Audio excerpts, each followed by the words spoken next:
سوچے میری بہنوں، ہر ہمارا سیکنڈ، ہر ملی سیکنڈ، ہر ہمارا گھنٹہ ہماری زندگی کا کیلکولیٹ کر کے دیکھ لیجیے کہ جتنی آپ کی عمر ہے، آپ کی زندگی 20 سال کی ہے، 30 سال کی عمر آپ کی ہو چکی ہے، 40 سال کی ہے، 50 سال کی ہے، گھنٹے کتنے ہوں گے آپ کیلکولیٹ نہیں کر پائیں گے. آپ کے ہر چیز کا آپ سے حساب لیا جائے گا.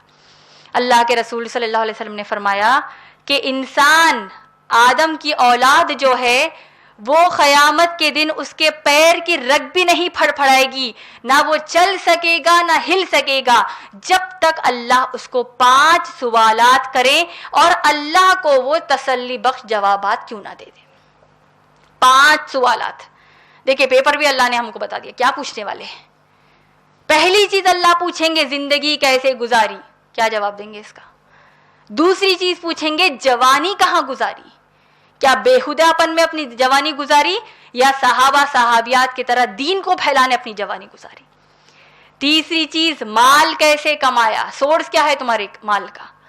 چوتھی چیز مال کیسے خرچ کیا، صحابہ صحابیات کی طرح خرچ کیا کہ عیش و آرام میں خرچ کر دیا، آج بدعت میں خرچ کر دیا، الگ الگ گناہوں میں خرچ کر دیا.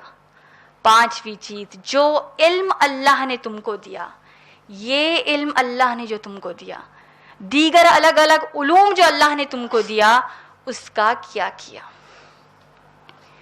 میری بہنوں اصل ٹینشن جو آج ہم کو ہونا ہے، چھوٹی سی اگر گھر میں کوئی مصیبت آ جائے، میاں بیوی کا کوئی جھگڑا ہو جائے، کوئی مال کی تنگی آ جائے، بچوں کی تربیت کے تعلق سے کوئی مسئلہ پیش آ جائے، آج ہم اس ٹینشنوں میں ہیں. جبکہ اصل ٹینشن موت کے وقت کی ہے. اصل ٹینشن موت کے بعد سے لے کر جنت میں جانے تک کے حالات ہیں.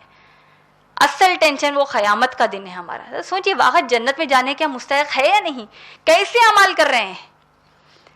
اللہ کے رسول صلی اللہ علیہ وسلم نے فرمایا، دیکھیے اللہ سے ملنے کے اوپر، اللہ سے ملاقات کے اوپر، اللہ کی طرف لوٹنے کے اوپر ہمارا عقیدہ آج کیسا ہے. اللہ کے رسول صلی اللہ علیہ وسلم فرماتے ہیں کہ 3 قسم کے لوگ الگ الگ احادیث میں، الگ الگ روایات میں آئے ہیں. 3 لوگوں کے بارے میں اللہ کے رسول صلی اللہ علیہ وسلم نے ایک حدیث میں فرمایا. ایک شخص ہوگا، اللہ سبحانہ تعالیٰ کے سامنے اس کو لایا جائے گا.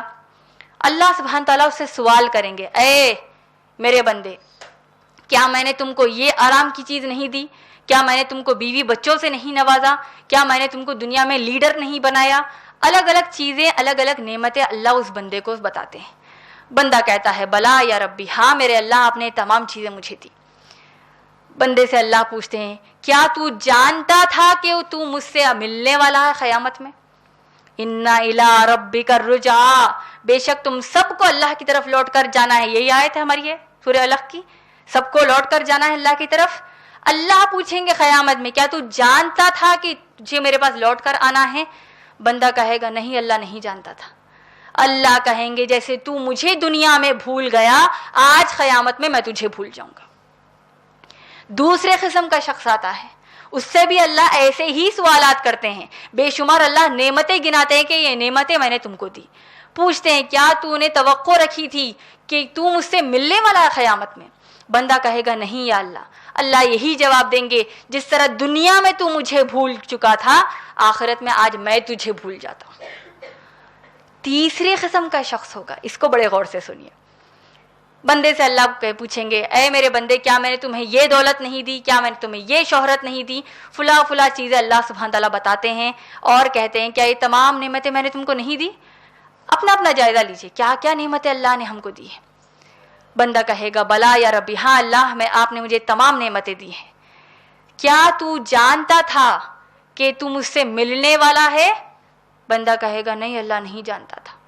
اللہ کہیں گے کہ جس طرح تو دنیا میں مجھے بھول گیا، آخرت میں تجھے بھول گیا. لیکن یہ تیسرے شخص کی خاصیت کیا ہے آپ جانتے ہیں؟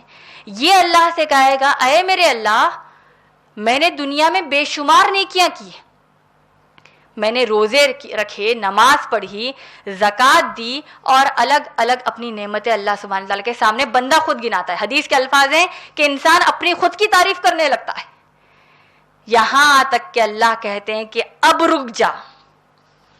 اللہ کہتے ہیں تو نے توقع نہیں رکھی، تو نے سوچا نہیں کہ تو مجھ سے ملنے والا ہے، اس کے لیے کوشش تو نے کچھ بھی نہیں کی، تو لہٰذا تو وہ منافق ہے جس کو اللہ بدترین عذاب دے گا. کا مطلب کیا ہوا میری بہنوں؟ ہم جو آج نیکیاں کر رہے ہیں، ہم سمجھتے ہیں کہ اتنا کر لیں گے تو بھائی جنت بڑی آرام سے مل جائے گی، لیکن اصل مقصد ہے اس قرآن کی تبلیغ دونوں میں، دوسروں میں کرنا، خود عمل کرنا، دوسروں کو بتانا۔ سیرت پر عمل کرنے والے بن جاؤ، دوسروں کو عمل کرنے کی دعوت دو، دین اسلام کو فائدہ پہنچانے کے کام کرو۔ یہ نہیں کریں گے تو ہم میں منافق میں کوئی فرق نہیں۔